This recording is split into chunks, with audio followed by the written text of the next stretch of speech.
남들하고는 차별화가 돼야 된다고 해가지고 기자회견 시작하기 전에 현재 지금 기자분들 여기 공지 앞에다가 먼저 관광 렌즈를 이렇게 달아놨어요. 관광 렌즈 그리고 망원 렌즈도 있대요. 프레임을 이렇게 사고 있는데 이거 어떻게 보여줘야 되지? 지금 관련 기자회견의 보도 자료는 오늘 나중에 보여드릴게요. 10시 한 20분경 정도 되면 여러분들 그 카톡에 전부 다 전송이 될 것으로 알고 있습니다. 자, 그러면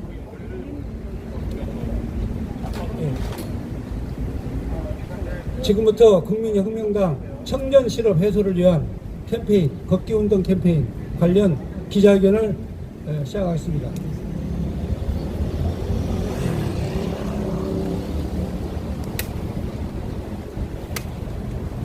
네, 지금부터 국민혁명당 청년 실업 해소를 위한 걷기운동 캠페인 관련 기자회견을 시작하도록 하겠습니다.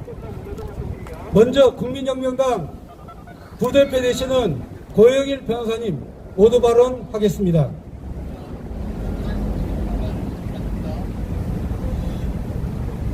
반갑습니다. 국민혁명당 부대표 고영일 변호사입니다. 오늘 국민혁명당은 토요일마다 그리고 일요일마다 진행되는 광화문 일대 걷기 운동을 계속해서 해나갈 것입니다. 오늘은 특히 청년 실업 해소를 위한 걷기 운동에 저희들이 들어갑니다. 여러분들 주변에 한번 보십시오. 우리가 그전까지 어떤 일들이 벌어졌습니까? 우리 세대에는 5,6도라는 말이 있었습니다. 56세까지 근무하면 도둑놈이라고. 그러다가 어떤 일이 벌어졌습니까? 다시 사후정 45세 정년 45세 정년이면 그래도 살만합니다. 그러다가 어떤 얘기까지 나옵니까? 청백전 이태백 청년 백수 전성시대 이태백 20세 태반이 백수라는 얘기. 그러나 지금은 태반이 백수입니까? 스카이 대학을 나왔다고 해서 지금 마음껏 취업할 수 있습니까? 대학생이든 청년이든 20세 청년들 여러분들 보십시오. 들어갈 데가 없는 겁니다. 저는 개인적으로 사업체를 운영하지만 내가 힘이 없더라도 일부러 고용을 합니다. 왜? 갈 데가 없는 사람들을 어떻게 합니까? 그러나 이 대한민국 국가는 어떻습니까? 이들은 사람 중심의 정치를 한다고 문재인 정권은 출범하자마자 계속해서 되뇌었습니다. 그러면 이제까지는 동물 중심의 정치를 해왔나? 아닙니다. 그들이 말하는 사람은 바로 조선인민민주주의 공화국에서 얘기하는 사람입니다. 조선인민민주주의 공화국은 사람 중심이라고 얘기를 하고 있습니다. 그들 헌법에 모든 권력은 인민에게 있다고 하는데 그 인민이 이들이 얘기하는 사람인 것입니다. 그들이 말하는 사람은 노동자, 농민, 군인, 근로인텔리, 근로능력을 가진 노동자, 농민, 군인, 근로인텔리만을 말하는 것입니다. 그 외에 근로능력이 없는 사람들은 사람이 아닌 것입니다. 여러분 평양에 TV를 통해서 여러분 장애인이 있는 것을 여러분들 보셨습니까? 휠체어를 끈 사람 한 사람이라도 돌아다니는 걸 보셨습니까? 사람이 아니기 때문에 이들은 사람 취급을 안 하는 것입니다. 그리고 자영업자, 지난주까지 우리가 자영업자 살리기 위한 걷기 대회를 했는데 자영업자는 그들이 말하는 계급투쟁 의식을 가진 사람들이 아니기 때문에 아무리 출범 당시 문재인 정권을 지지하더라도 배급의식이 없는 사람들은 사람이 아니기 때문에 자영업자를 다 무너뜨리고 있는 것입니다. 왜? 국가가 배급해주는 사회주의, 배급사회를 실현하는데 가장 장애가 되는 사람들이 자영업자를 포함한 바로 기업인들이기 때문입니다. 오늘 우리는 청년들이 더 이상 국가에 의해서 거지로 전락하는 것을 저희들은 막으려고 합니다. 열심히 일하는 자들, 열심히 일하는 청년들이 어디에서나 일할 수 있고 마음껏 국가가 주는 배급을 받아먹는 거지가 아니라 온전히 자기가 일해서 자기가 쓰는 사회. 우리 때는 자벌자설하는 얘기를 했습니다. 자기가 벌어서 자기가 쓰는 것. 그런 세상을 우리가 만들 것입니다. 그리고 계속해서 뒤에 얘기하겠지만 여러분 어떻습니까? 민노총이라는 존재, 택배 대리점을 하는 사람은 자영업자입니다. 자영업자는 죽여야 할 대상이기 때문에 이들은 무너져야 할 대상을 철저하게 파괴시키고 여기에 견디지 못한 대리점주가 스스로 천하보다 귀한 생명을 끊는 역사가 이 대한민국 한복판에서 그 가정을 포기하면서 사업체를 포기하면서 목숨을 끊는 사태까지 이르렀는데 이걸 보면서 가만히 침묵하는 자들, 우리 국민들이 침묵하고 싶어서 침묵합니까? 그러나 침묵하는 입술을 대변해서 저희들이 나왔습니다. 여러분 조금만 기다리십시오. 우리가 걸을 때 역사는 나타날 것입니다. 문재인이가 무너지는 날, 문재인을 아부하면서 대한민국 청년들과 열심히 일하는 자영업자들을 무너뜨리면서 사람 취급 안 하는 그들이 오늘 이 시간부터 무너지고 있음을 여러분들 앞에 선포하겠습니다. 감사합니다. 다음은 질병을 정치적 목적으로 사용하고 있는 문재인 정부에 강력하게 규탄하는 국민혁명당 이동호 사무총장 성명서가 있겠습니다.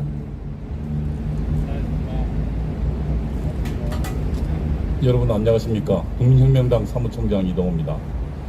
어제 문재인 정부는 방역 현재 4단계를 한 단간 연장한다는 방침을 발표했습니다. 이와 관련한 국민혁명당의 성명을 발표하겠습니다.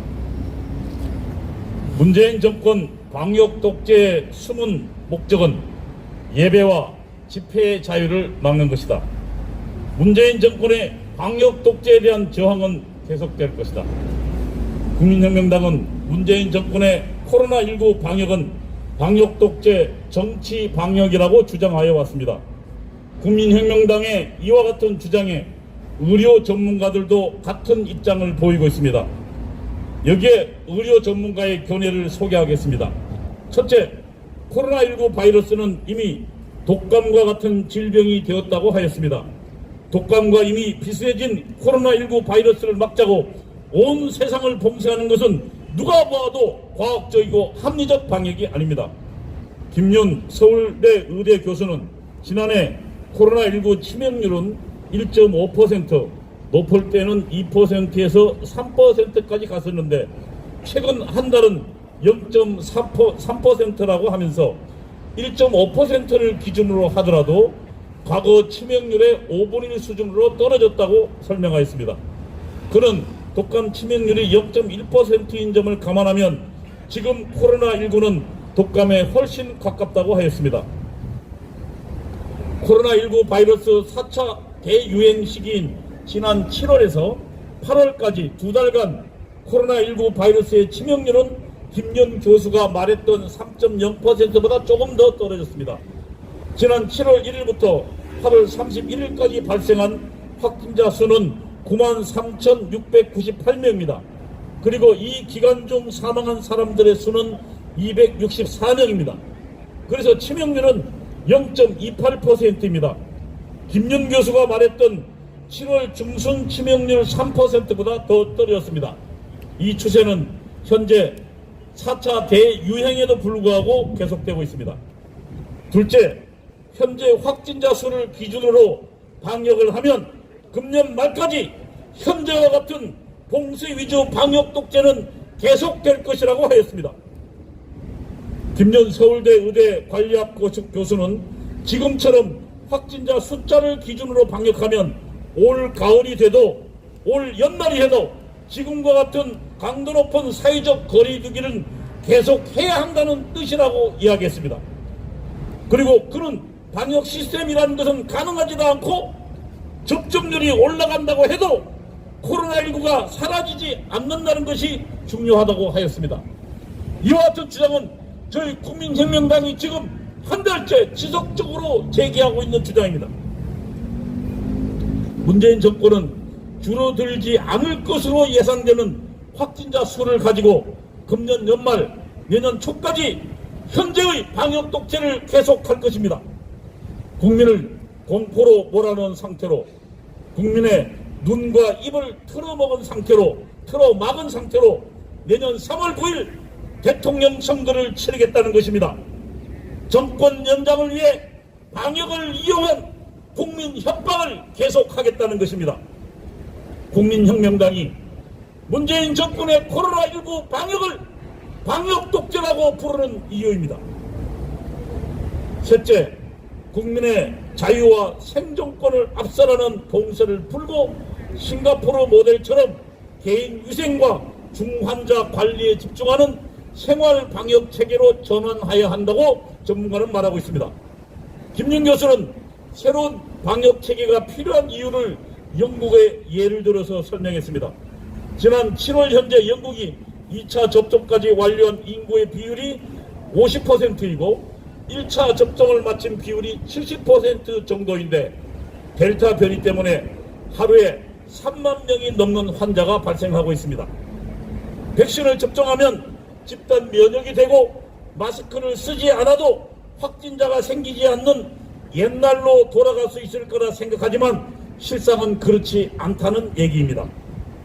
김윤 교수는 현재 방역 시스템을 코로나와 공존하는 시스템, 그러니까 싱가포르 모델에 점진적으로 가까이 가는 방식으로 바꿔가는 게 더 바람직하다며 이제는 봉쇄 방역에서 싱가포르처럼 개인 위생과 중환자 관리에 집중하는 방역 체계로 넘어가야 한다고 재차 주장했습니다. 문재인 정권은 10월 초까지 1차 방역 접종률을 70%를 달성한 후 코로나19 바이러스의 확산 추세를 감안하여 방역 체계를 바꾸는 것을 고려하겠다고 하였습니다. 그러나 저는 분명히 말할 수 있습니다. 10월 초까지 1차 접종률 70%를 달성해도 확진자 수는 떨어지지 않을 것입니다. 문재인 정권은 이를 이유로 다시 봉쇄 위주 방역을 지속할 것입니다. 그리고 대통령 수를 앞두고 검사자 수를 대폭 줄일 것입니다. 아시지만 검사자 수를 줄이면 확진자 수는 줄어듭니다. 그러면 검사자 수를 대폭 줄이면 확진자 수는 큰 폭으로 줄어들 것입니다. 그리고 다시 지난 총선에서 재미를 보았던 것처럼 국민 위로금이라는 국민에 대한 선거 매수를 시도할 것입니다. 결국 문재인 정권은 방역을 이용하여 내년 3월 9일 대통령 선거를 통해 집권을 연장하겠다는 것입니다. 문재인 정권은 어제 9월 3일 코로나19 방역 4단계를 10월 초까지 유지한다는 방침을 발표하였습니다. 10월 3일까지 수도권 4단계, 비수도권 3단계인 현재의 봉쇄 위주 방역 정책을 지속하겠다는 것입니다. 현행 거리두기를 한 달간 연장한다고 하였습니다. 그동안 2주 간격으로 거리두기를 발표하여 희망 고문을 하더니 이제는 아예 한 달 간격으로 바꿨습니다. 식당과 카페에 대해서는 마치 큰 선심을 쓰는 것처럼 생색을 냈습니다. 수도권은 점심과 저녁에 6명까지 모임을 허용한다는 것입니다. 모임을. 그것도 2차 접종자를 포함해서입니다. 금년 추석 명절의 경우 집안에 접종 완료자를 포함하여 8명까지 모임을 허용한다고 하였습니다. 그러나 고향으로 가는 교통수단은 대폭 줄였습니다. 대부분 열차를 이용하는데 좌석 판매를 절반으로 줄였습니다. 열차편과 좌석을 줄이면 고향으로 가는 방법은 차량을 이용하는 길밖에 없습니다. 철도 이용객이 차량 이용으로 전환되면 고향 가는 길은 지옥이 될 것입니다. 결국 문재인 정권은 고향 가지 말라는 것입니다. 현재 서울의 여론이 문재인 정권에 대한 반대 여론이 가장 높습니다. 문재인 정권이 두려워하는 것은 국민들이 추석 고향 방문을 통하여 반문재인 정서가 전국으로 확산되는 것입니다. 문재인 정권은 아무런 과학적 근거도 없이 국민의 자유로운 활동을 봉쇄하고 전염 모임 숫자를 줄였다 늘렸다는 장난질을 계속하고 있습니다. 점심 모임 4명, 저녁 모임 2명에 접종자 2명 포함시키면 어떻게 코로나19 확산이 멈추는지 정부는 설명해야 합니다. 모든 과학적 결론은 현재 변종 바이러스는 백신 접종과 아무런 상관이 없이 확산된다는 것입니다. 문재인 정권은 방역을 핑계로 문재인 정권의 방역 독재를 지속하겠다는 것 외에 어떤 설명도 불가능합니다. 국민혁명당은 문재인 정권에 묻습니다. 문재인 정권이 봉쇄 위주의 방역 정책을 계속 고집하는 목적과 그 정책을 통해서 달성하고자 하는 목표를 분명히 밝힐 것을 요구합니다. 첫째, 이 방역 정책을 통해서 확진자 수를 줄여 전염병 확산을 막는 것이 목적입니까? 아니면 둘째, 치명률을 낮추는 것이 목적입니까? 둘 중 어느 것이 문재인 정권 방역의 목표인지 분명히 밝혀야 합니다. 확진자 수를 줄이는 것은 불가능하다는 것이 이미 전문가들의 견해이고 외국의 사례입니다. 영국의 경험이 이를 증명합니다. 줄일 수 없는 확진자 수를 목표로 한다면 문재인 정권은 결국 금년 연말 내년까지 방역 독재를 계속하겠다는 의도 아닙니까? 치명률을 줄이는 것이 목표라면 현재의 봉쇄를 계속 유지할 이유가 없습니다. 백신 접종은 확실히 치명률을 낮춰줍니다. 치명률을 낮추려면 백신 접종률을 높이는 것이 가장 확실한 방법입니다. 현재 한국의 백신 접종률이 낮은 것은 노약자 우선으로 접종을 시작했기 때문입니다. 그래서 50대 이하의 접종률이 낮습니다. 그래서 전체 백신 접종률이 낮은 것입니다. 금년 7월까지 치명률을 보겠습니다. 20대와 30대 이하는 0%입니다. 코로나19로 죽는 사람이 없다는 얘기입니다. 20대, 30대 이하는.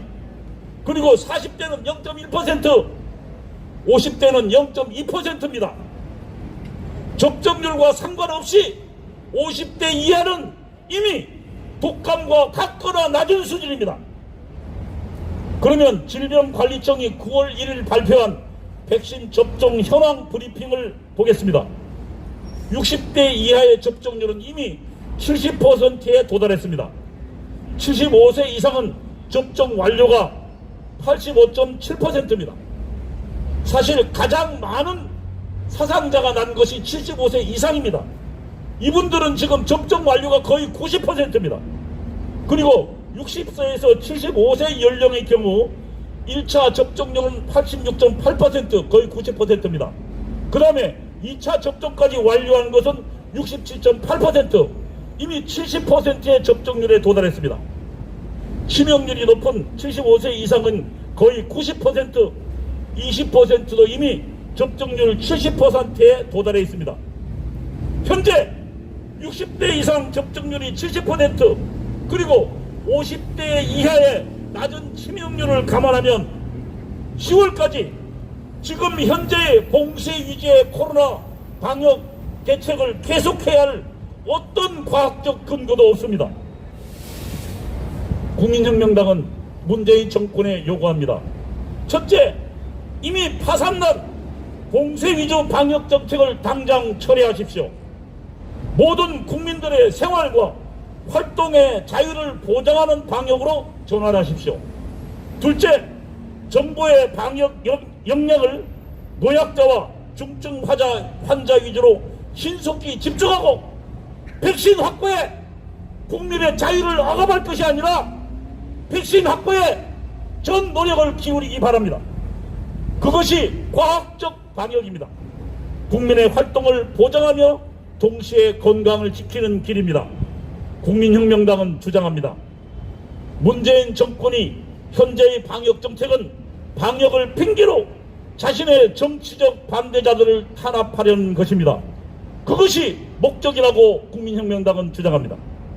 문재인 정권이 방역 독재를 통해 계속 막는 것은 국민들의 자유입니다. 기독교인들의 예배의 자유를 억압하는 것입니다. 국민들의 집회의 자유를 억압하는 것입니다. 존경하는 국민 여러분, 국민혁명당은 국민의 생명을 지키라는 방역을 이용하여 국민을 속이고 있는 문재인 정권을 용서할 수 없습니다. 방역을 이용하여 정권을 유지하고 연장하려는 문재인 정권의 교활함과 비열함을 용서할 수 없습니다. 국민혁명당은 국민과 함께 문재인 정권의 방역 독재 철폐를 위해 투쟁할 것입니다. 자유를 위한 국민혁명당의 투쟁은 어떤 탄압에도 불구하고 멈추지 않을 것입니다. 국민혁명당은 문재인 정권의 방역 독재 철폐를 바라는 모든 세력과 연대할 것입니다. 국민혁명당은 방역을 정치적으로 이용하는 비열한 문재인 정권의 탄핵을 위해 한층 강력한 희월 투쟁을 준비할 것입니다. 전국 주요 도시에서 동시다발로 우리의 투쟁은 계획되고 진행될 것입니다. 모두 거리로 쏟아져 나와 방역 독재 철폐를 외칠 것입니다. 국민들의 투쟁에 문재인 정권의 비열한 방역 독재는 결국 종말을 맞이할 것입니다. 자유를 위한 국민혁명당의 투쟁에 국민 여러분의 동참을 호소합니다. 2021년 9월 4일 국민혁명당 감사합니다.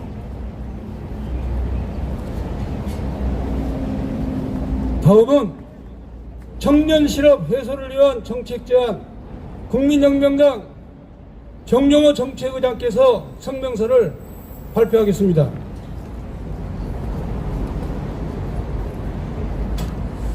국민 여러분 안녕하십니까? 정영호 정책위 의장입니다. 저는 오늘 정책위 의장으로서 청년 실업 해소 대책을 문재인에게 촉구하는 성명서를 낭독하도록 하겠습니다. 소득주도 성장, 정치 방역으로 취업 포기하는 청년 세대, 국가의 미래가 보이지 않는다.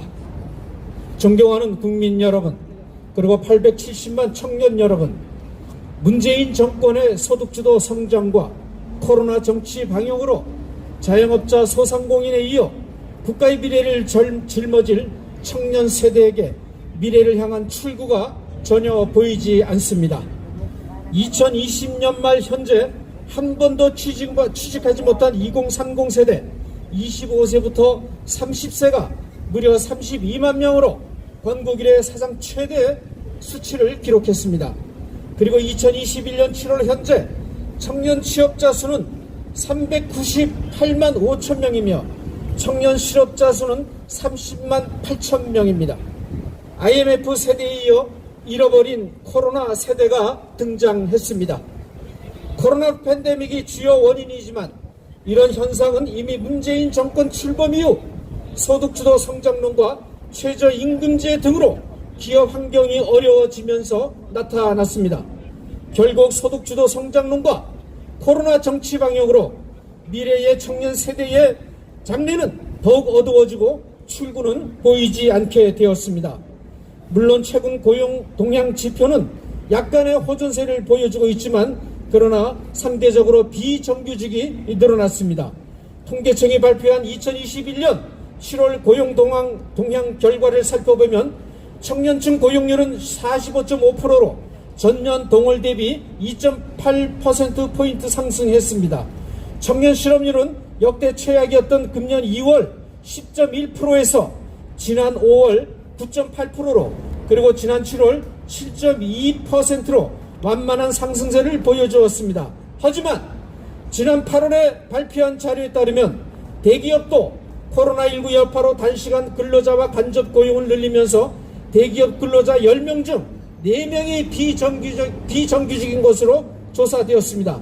청년층 취업의 경우에도 취업자는 17만 9천 명 늘어났다고 하지만 이 가운데 임시직 근로자가 지난해 같은 기간보다 12만 5천 명 증가한 것으로 나타났습니다.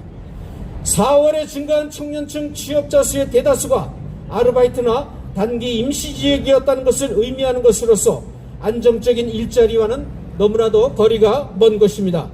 비정규직이 없는 사회를 만들겠다는 문재인의 공약은 이미 빈수레가 되어버렸습니다.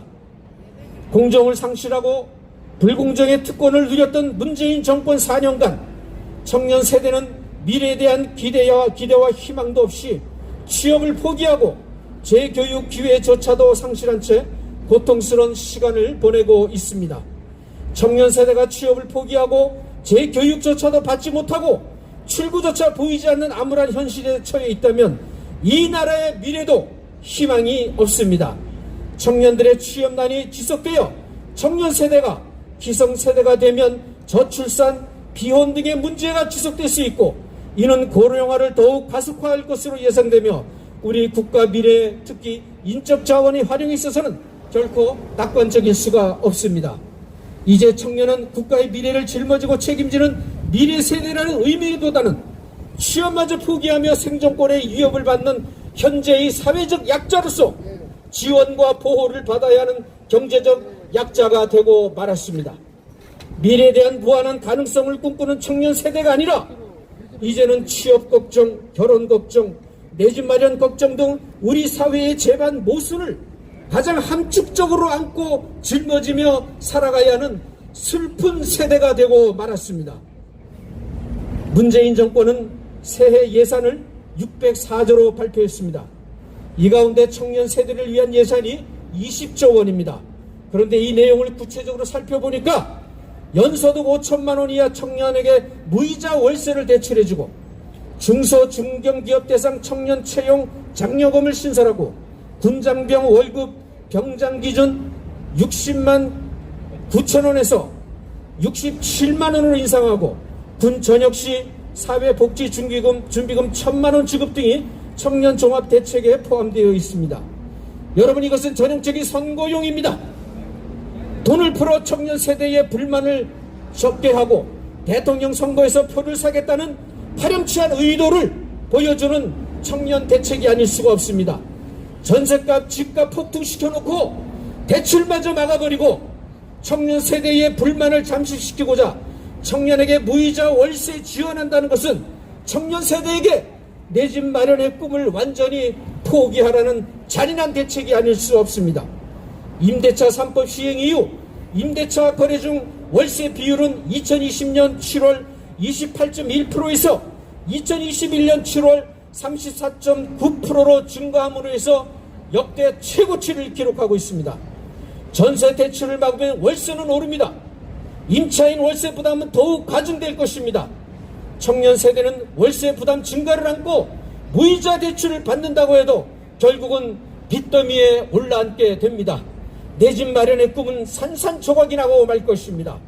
코로나 방역 정치와 최저임금제로 알바 자리조차 구하기 힘든 청년 세대에게 돈 폭탄을 퍼부어 환심을 사겠다는 문재인 정권의 매표 행위로 청년 실업이 해결된 것은 결코 아닙니다. 문재인에게 촉구한다. 첫째, 문재인은 청년 세대에게 고통을 주고 미래에 대한 불확실함을 안겨주고 있는 소득주도 성장과 최저임금제를 즉각 포기하고 코로나 방역 정치를 즉각 철회하라. 둘째, 돈폭탄으로 청년 세대의 불만을 잠재우고 대선에서 표를 구걸하려는 얄팍한 계산을 포기하고 현실적인 청년 실업 대책을 세우고 청년 세대가 결혼과 내 집 마련 꿈을 이룰 수 있는 중장기 대책을 마련하라.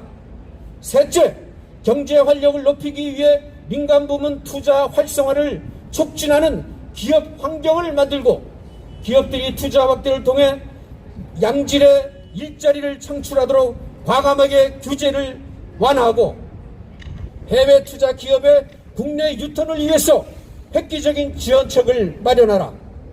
넷째, 빅테크 제조 유통 등의 산업에서 인공지능과 빅데이터 분야 개발자 수요가 급등하고 있는 현실이지만 정작 이를 충족시키는 인력 공급은 턱없이 부족한 노동시장 미스매치 현상이 확산되고 있다. 이러한 인력 수급 불균형을 신속하게 해결하기 위해서는 IT 개발자 인재 양성을 위한 재교육과 직업훈련에 국가 예산을 집중적으로 투입해서 산업구조 변화에 대한 인력 양성과 교육개혁의 청사진을 분명하게 제시하라. 존경하는 국민 여러분, 그리고 870만 청년 세대 여러분, 국가의 대들보로서의 청년이 지원 대상으로서의 사회적 약자가 아니라 한국의 미래를 책임질 수 있는 든든한 자산으로 육성되도록 우리 국민혁명당은 대안을 제시하고 소득주도가 아니라 기업주도 성장론을 앞세워 100% 청년 고용 시대를 열어 고통받는 청년 세대를 위해 새로운 미래 비전을 함께 나누며 희망의 미래를 열어갈 것을 약속드립니다. 감사합니다. 2021년 9월 4일 국민혁명당. 다음은 민노총 택배 대리점주 죽음에 관한 국민혁명당 고조아 변호사님의 성명서가 낭독되겠습니다. 국민혁명당 대변인 구주아 변호사입니다. 성명서 발표하겠습니다. 정부는 택배 대리점주를 죽음으로 내몬 민주노총을 즉각 해산하라.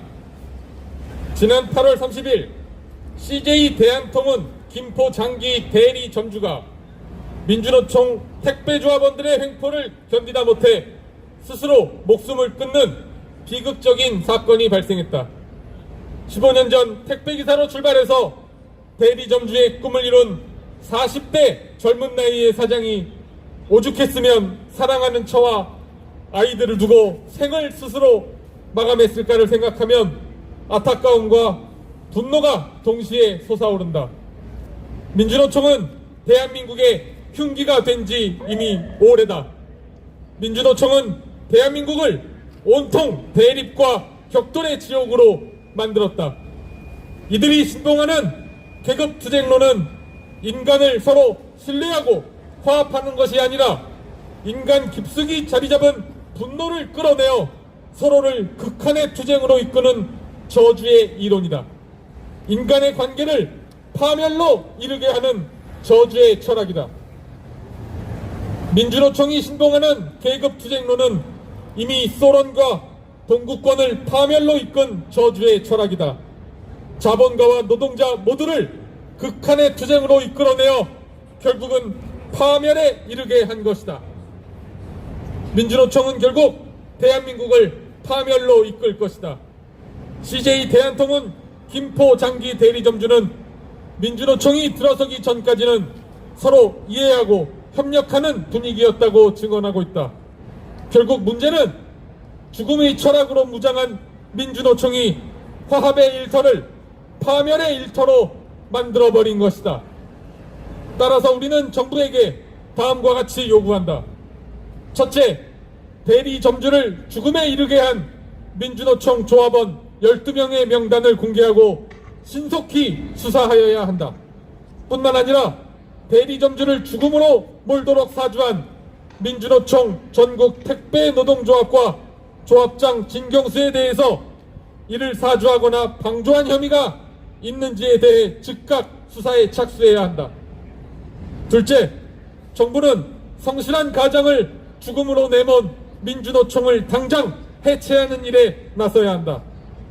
민주노총은 노동자들의 권리를 보호하는 것이 아니라 타인을 파괴하는 흉기로 변해버렸다. 따라서 민주노총이 더 이상 합법적 노동단체를 유지하게 해서는 안 된다. 셋째, CJ 대한통운은 유가족들이 원할 경우 대리점 운영 승계를 통해 생계를 유지할 수 있는 대책을 마련해 주어야 한다. 2021년 9월 4일 국민혁명당.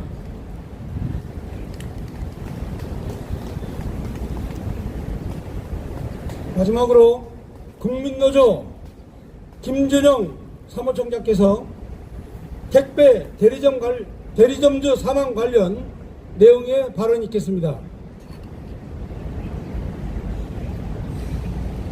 안녕하세요. 국민노조 사무총장 김준영입니다. 택배 대리점주 사건이 민주노총에 의해서 타살되었다고 우리 국민노조는 이미 성명서 발표했습니다.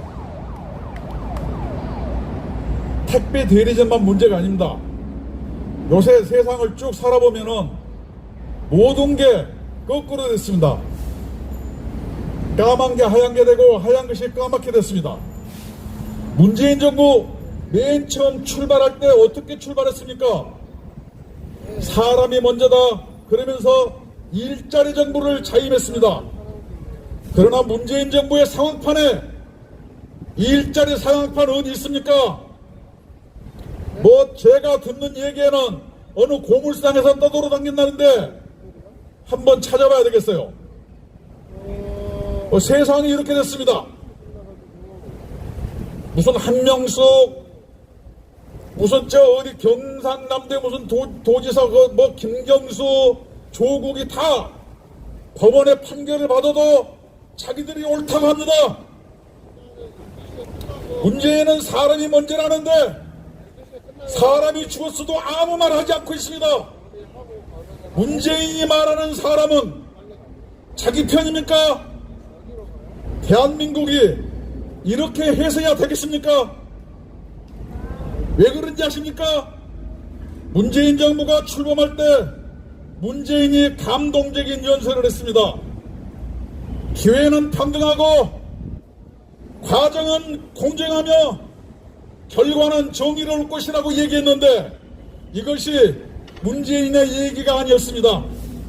이것은 2015년도에 시진핑이가 한 얘기고 인민일보에 수록된 얘기를 참모들이 베껴가지고 얘기했던 것입니다. 자기 얘기가 아니었습니다. 따라서 일자리가 먼저고 사람이 먼저라는 것도 자기들 얘기가 아니었습니다.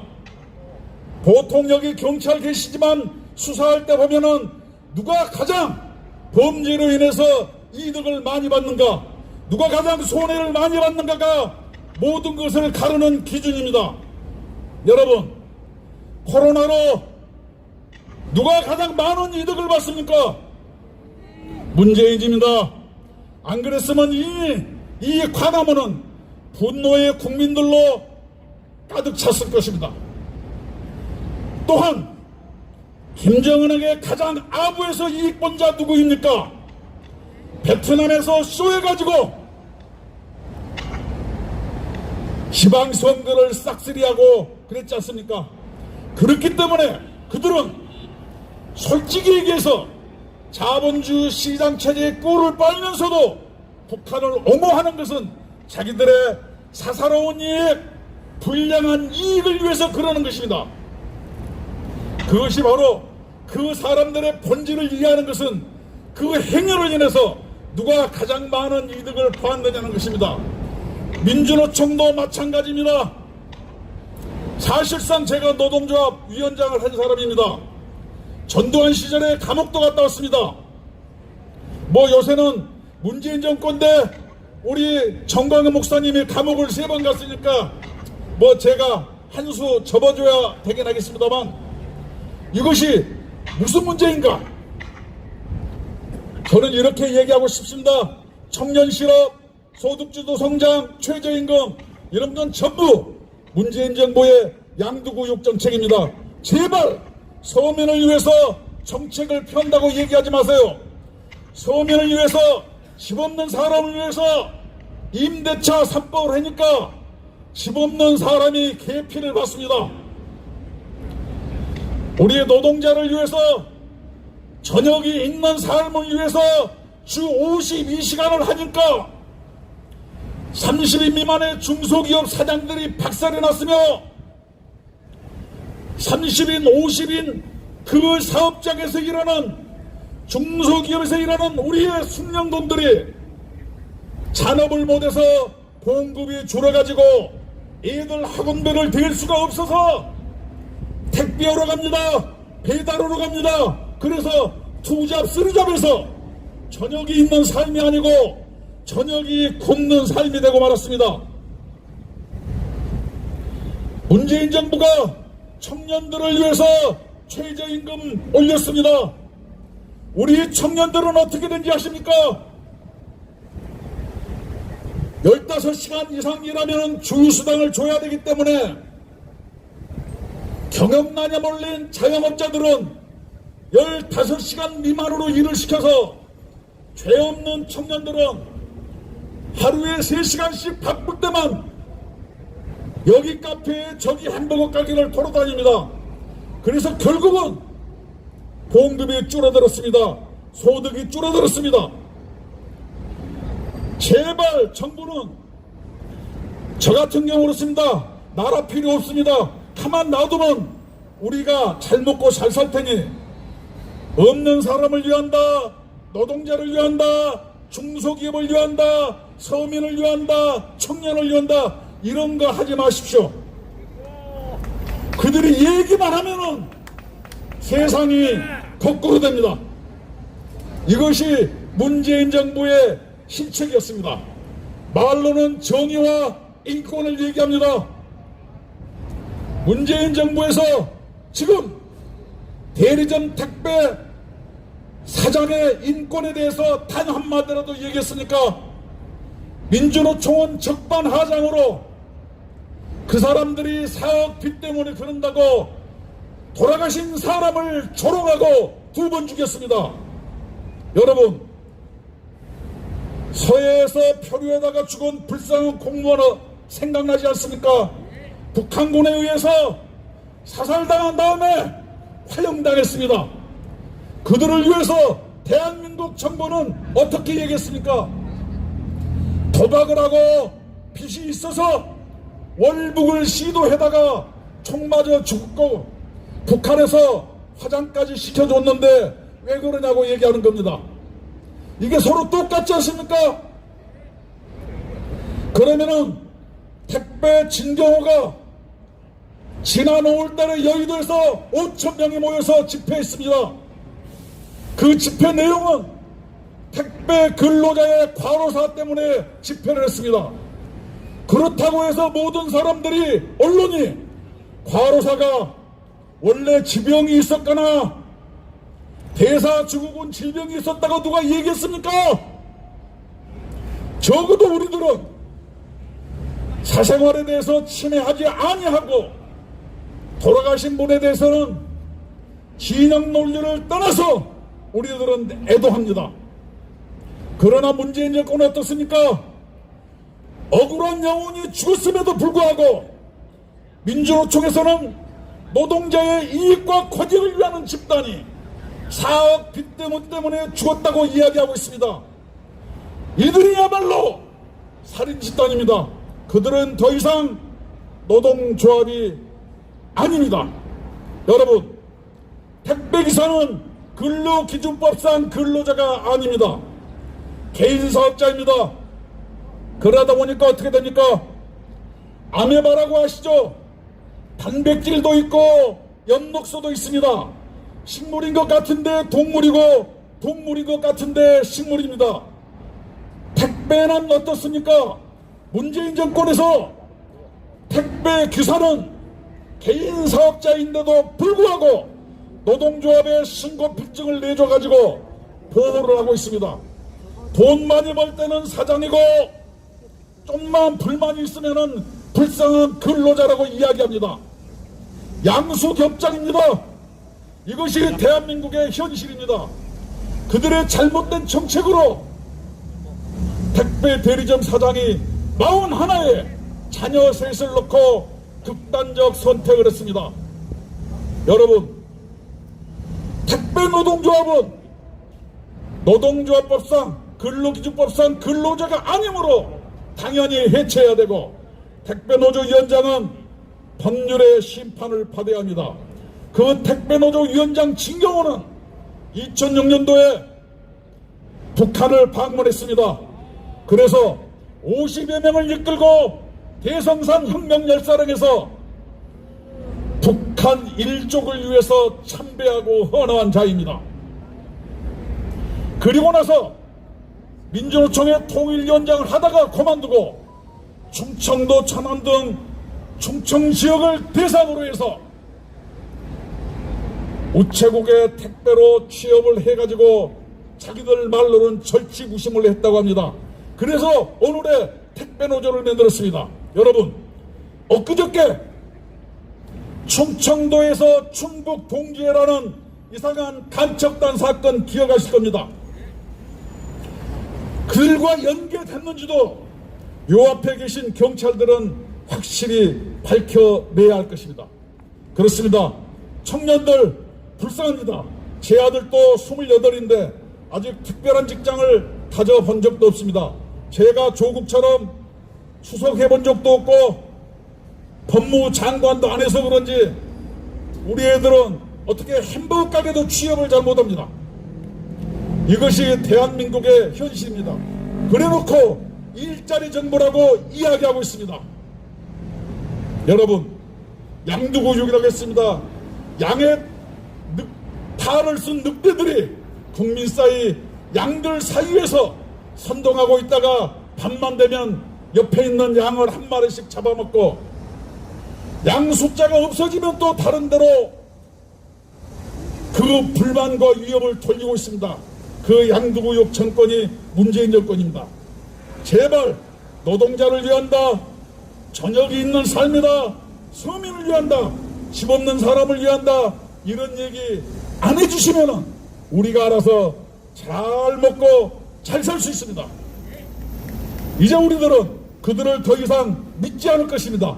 이제 우리는 자력구제할 예정입니다. 어떻게 하느냐? 우리 국민혁명당 하여튼 열심히 싸우고 계십니다. 그들이 1000만 명을 모아서 대한민국을 거꾸로 된 대한민국을 올바로 생긴 지도자를 잘 선택하셔가지고 대한민국이 잘되고 사회가 잘되고 국민이 잘 사는 나라를 만들어 주시길 두 손 놓아 빌고 또 빌겠습니다. 감사합니다. 네, 이상으로 국민혁명당 기자회견을 마치고 바로 이어서 언론중재법 청년 실현에 관련된 내용을 정책위 의장과 더불어서 국민혁명당 바로 홍보 방송을 시작하겠습니다. 잠시 후에 언론중재법과 청년 실업에 관련된 정책의장의 토론회 방송을 시작하겠습니다.